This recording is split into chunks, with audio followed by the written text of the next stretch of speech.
Bali sebagai gerbang pariwisata Indonesia ternyata menjadi peluang untuk membuka jalur pariwisata lain. Tidak hanya potensi wisata dalam negeri, sejumlah negara juga memasarkan potensi pariwisatanya melalui Bali.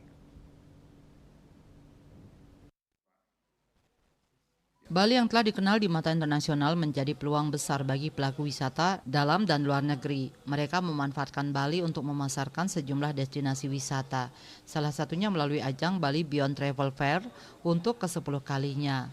Dalam perhelatan ini setidaknya ada 8 negara serta belasan provinsi di Indonesia yang turut memasarkan potensi pariwisatanya.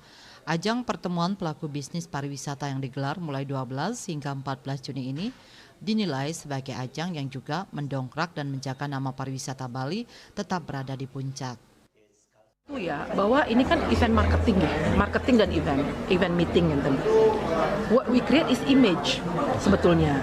Jadi benar Bali itu adalah the island of the gods, paradise, tempat wisata, destinasi. Dengan adanya ini ekosistemnya terjadi bahwa ada meeting. Nah, itu aja udah nggak terukur. Nah, kalau diukur image-nya Wonderful Indonesia, which is image dari tourism itu kan tinggi.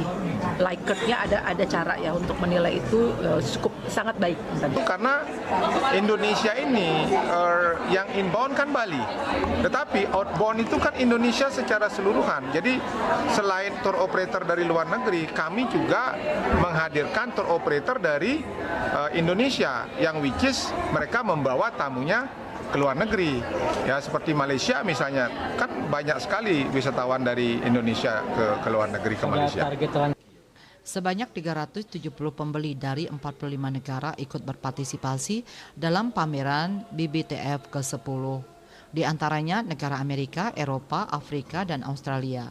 Untuk penjual paket pariwisata mencapai 282 agen perjalanan dari sejumlah negara seperti Cina, Amerika Serikat, Nepal, Timor Leste, Malaysia, Afrika Selatan, Iran, serta Indonesia. Selain itu, pelaku usaha pariwisata dari 11 provinsi di tanah air. Pertemuan para pelaku pariwisata ini diharapkan mampu meraih nilai transaksi mencapai 8 triliun rupiah. Raiswantara, Bali TV.